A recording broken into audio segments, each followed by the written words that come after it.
There was a blind girl who hated herself because she was blind. She hated everyone except her loving boyfriend. He was always there for her. She said that if she could only see the world, she would marry her boyfriend. But one day, someone donated a pair of eyes to her. And then she could see everything, including her boyfriend. He asked her, "Now that you can see the world, will you marry me?" The girl was shocked when she noticed that her boyfriend was blind also, and she refused to marry him. Her boyfriend walked away in tears. Later on, she received a letter from her boyfriend with just one sentence: "Take care of my eyes, dear. Take care of my eyes, dear." What is the worst blindness? Is it being unable to see? Or is it deliberately choosing not to see? How hard it is to see what is outside us, but how easy it is to get stuck to what is inside us. Jesus was passing by when he saw the blind man. His disciples were blind. They did not see the poor man. In him, they just saw life's tough and cruel harshness. And, like all of us, they wanted to find an explanation. What causes all this pain? Who is responsible? "Rabbi," they asked, "who sinned? Was it this man or his parents that he was born blind?" Is not this our first line of defense? We think that if we can explain, find the cause of our problems, we think that the problems will go away. The disciples saw the problem, but they failed to see the man who was suffering the consequences of the problem. The poor man's very neighbors were also just as blind. They refused to recognize the same healed man. This must be another man, not the one we know. It is easier to lock people up in our prejudices or perceptions than to welcome them as they are. Once people put a label on you, that's how you will die in their eyes. Is not this a terrible blindness that locks us up in our own little world, our convictions, our own prejudices, fanaticisms?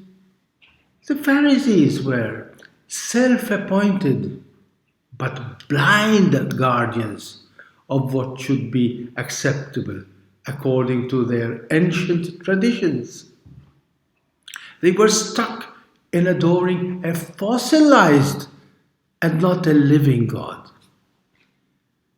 They were adoring a rigid religious system which was the source of their power over the people. They drew their power by enforcing the dead letters of a killing law.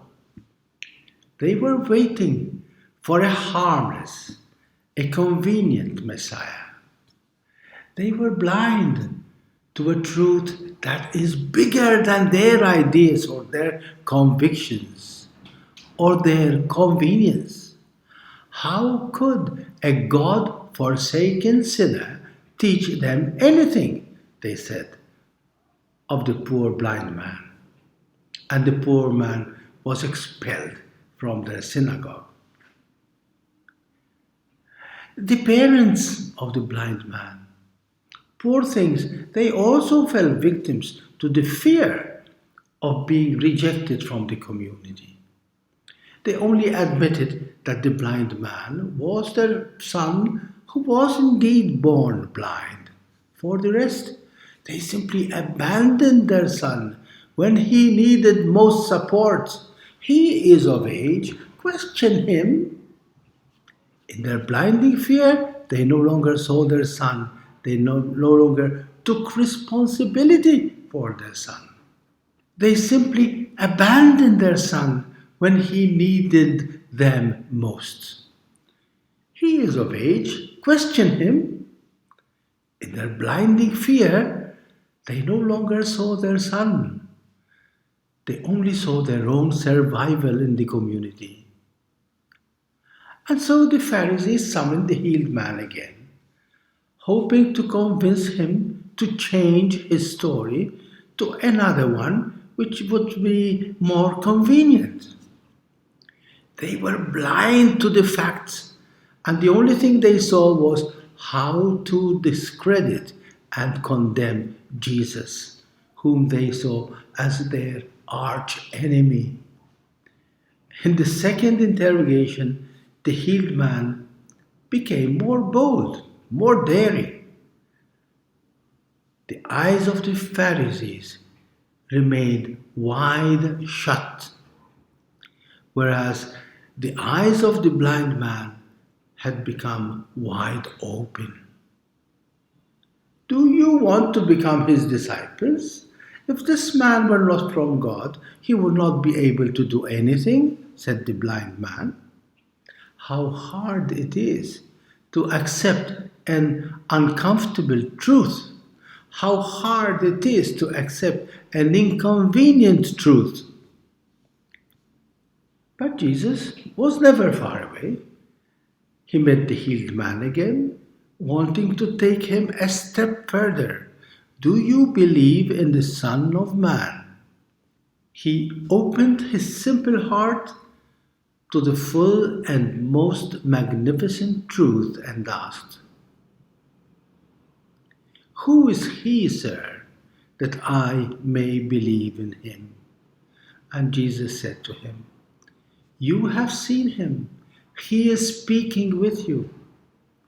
And the man received full enlightenment.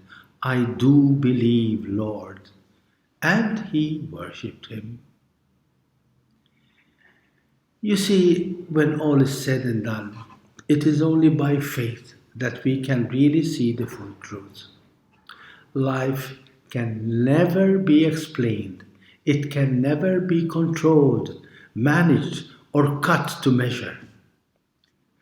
It is only faith in a loving and beloved Jesus that takes us way beyond what we can see or what we can understand. It is only faith that opens our timid and limited horizons to that infinite beauty of what life is all about. The name of this brightest of lights is Jesus. In spite of the blind Pharisee within us, let us join the healed man in saying today and every day, Yes, Lord, I do believe you are the word of life.